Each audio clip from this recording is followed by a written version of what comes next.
Okay, so today I want to talk a little bit about a practice called busting jhanas.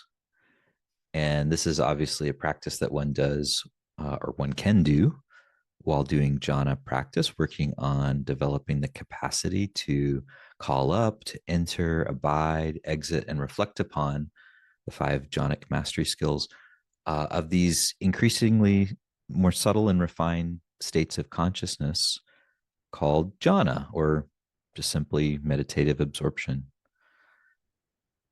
And within the Buddhist contemplative context, which is one of the places that jhana practice has been preserved and taught um, for now millennia, um, there is a way in which the practice of jhana is framed alongside the practice of what they call insight or wisdom. These are considered to be two different trainings in the Buddhist context: the training in concentration or jhana, and the training in insight or wisdom.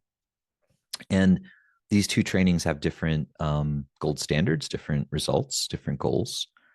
But it is possible at a certain point, once you've developed some capacity with both trainings, to combine the trainings. And that's essentially what we're talking about when we talk about busting jhanas. We're talking about first getting access to and facility with these states of consciousness, and then learning how to deconstruct or break them down or understand what their phenomenal nature is. And why? Why would one want to do this? Well, from the point of view of concentration training, one wouldn't want to do this. Okay, from the point of view of concentration training, this is the exact opposite thing you'd like to do if you're developing concentration. You don't want to break up your state. You want to build it up. You want it to become fuller and more intense and more inclusive. The, when we investigate a state or observe a state, we're doing the opposite. And this is the insight point of view. From the insight point of view, this is a great thing to do because you're learning how to notice the true nature of jhanic experience. And this is really beneficial, especially in the intermediate phases of practice in a Buddhist contemplative path.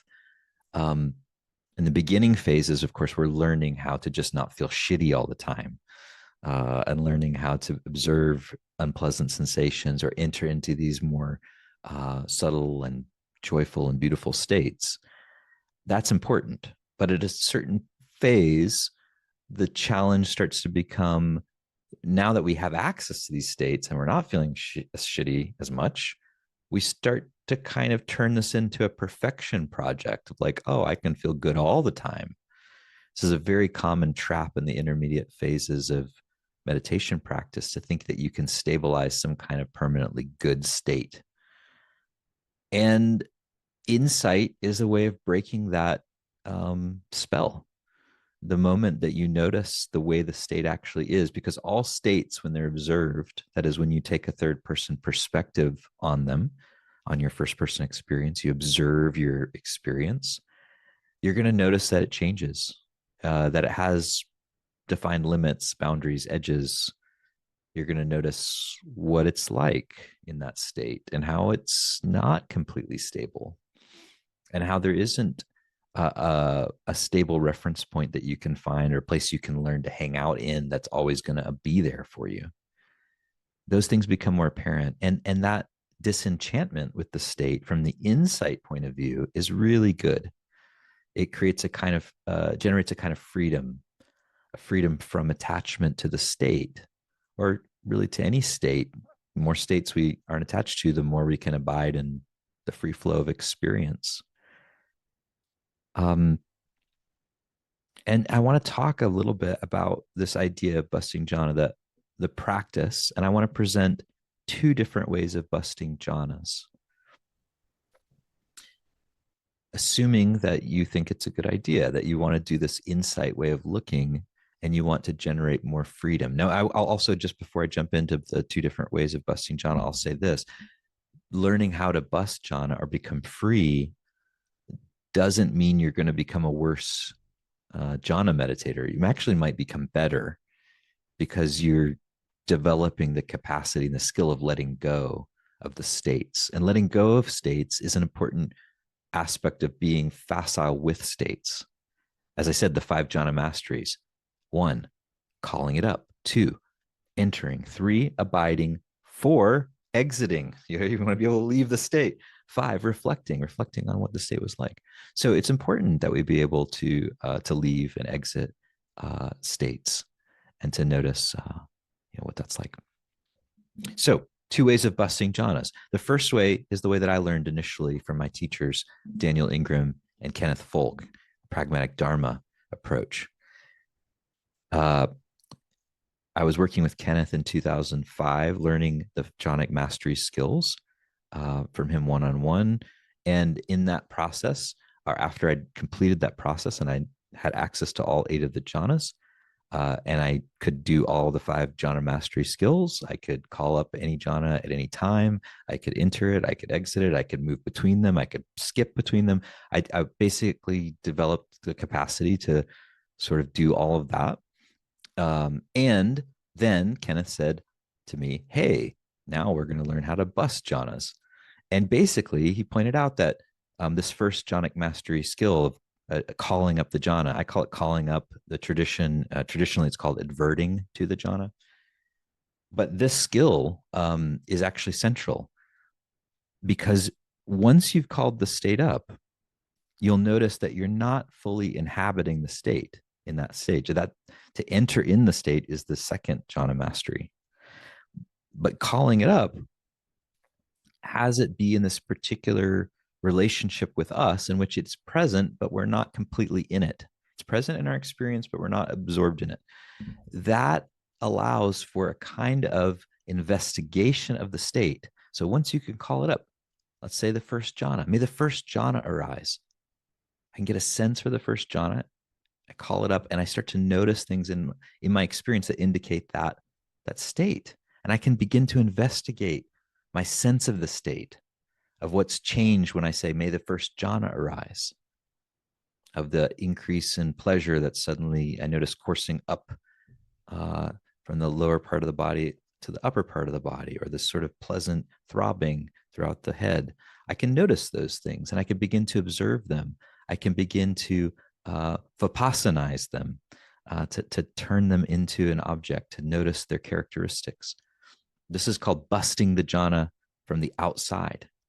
I'm busting it from the outside. I've called it up and I'm taking the jhanic state as an object. So I'm looking at it from the outside, even though it's in my experience. I'm holding it as if I'm outside of it and I'm noticing what it's like. I'm busting it from the outside. So this is one way that you can bust the jhana. I'd say this is very, very useful to do. If you ever lose the jhana as you bust it, you can always just come back and again invite it to arise. May the first jhana arise. And you reestablish your sense of the state.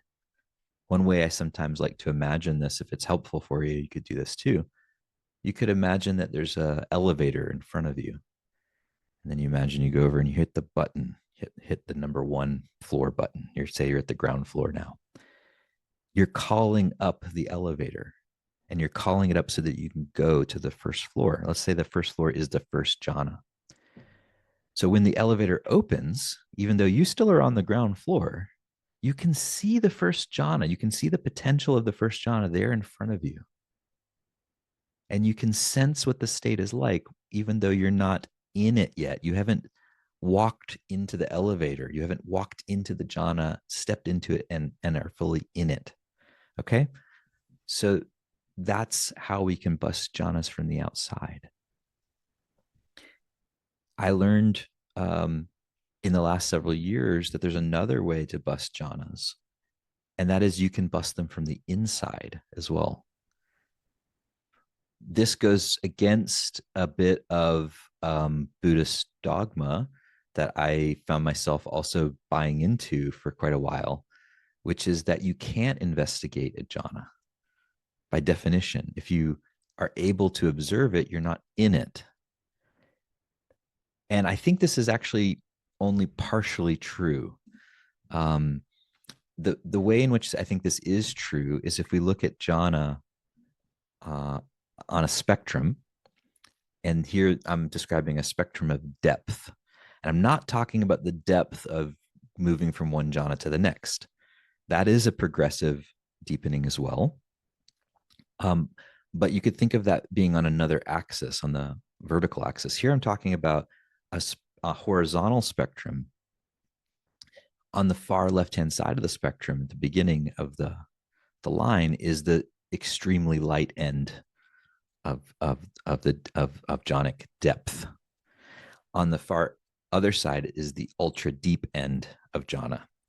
So you could say there's the light end and the deep end, or you could say there's the light jhana and hard jhana, however you want to talk about that. But there's a spectrum of depth at which one can experience each of these jhanas. So when you enter into the jhana, you enter into it at whatever depth you're at, and then you can move through them or bop around or do whatever you want to do. But the level of depth here, I think, really matters to this question of whether or not you can investigate a jhanic state from inside of it. Because if you are on the far deep end, let's say you're doing a really deep jhana work, either on retreat or you've got some natural talent and you're meditating a lot during the day, or however you enter into the state. Let's just say that you are in a hard jhana, hard version of the first jhana, and you're so in it and so absorbed in it that you can't observe it, you can't see anything because you're so deeply in the state. I think in the Buddhist tradition, the dogma that we've inherited comes from that understanding of jhana. It's a pretty high bar for what constitutes jhana in terms of the depth dimension. But now the people that I'm working with in the jhana community and the students that I work with, most of them are, a lot of them go on retreats, but they don't spend their entire life on retreat. So they are typically working not at the ultra deep end of jhana, but they're working in the moderately deep or even the light end of the jhana pool. And I would argue that in those at those levels of depth, if you're experiencing the jhanas, it's not so all inclusive or so complete that you can't notice things when you're in the state. And this opens up the possibility of a certain kind of exploration where you can inhabit the jhanic state and see what it's like inside of it, so to speak. More technically, you're kind of mostly in it, some not in it. And then some not in it is what allows you to observe the state. It's like you're oscillating between inside and outside. And thus, you can sort of mostly feel like you're inside of it, but still be aware of it. I call this busting the jhana from the inside. And the technique I use to do that is called Zen noting. So I want to describe what that's like and how you might apply that to the jhana state. So first, there's another technique here called May It Arise, another multiplayer meditation technique, in which I could say, may the first jhana arise. This is a way of practicing the first jhana mastery skill, calling up the jhana. May the first jhana arise. Here I'm imagining the first jhana arising as if in an elevator, and then it opens and there it is, first jhana.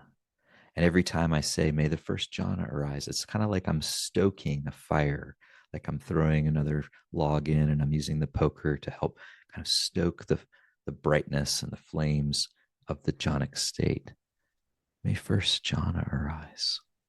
I'm inclining toward the first jhana, inviting it to be present, to call it up. And now Zen noting is the practice of becoming one with what you want to notice as.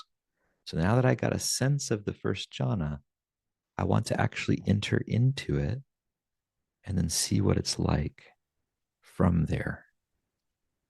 So the way I'll do this is I'll say, as the first jhana.